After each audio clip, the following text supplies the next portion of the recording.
పగలు రాత్రి అంటూ తేడా లేనే లేని పసిపాప నవ్వుల్ని చూడని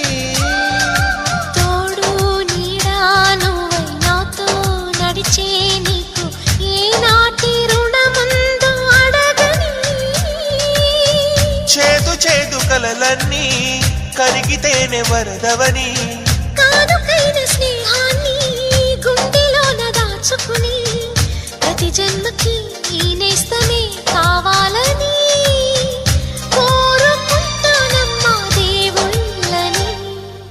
కొమ్మ కొమ్మ విన్నావమ్మ కోయిల వస్తుంది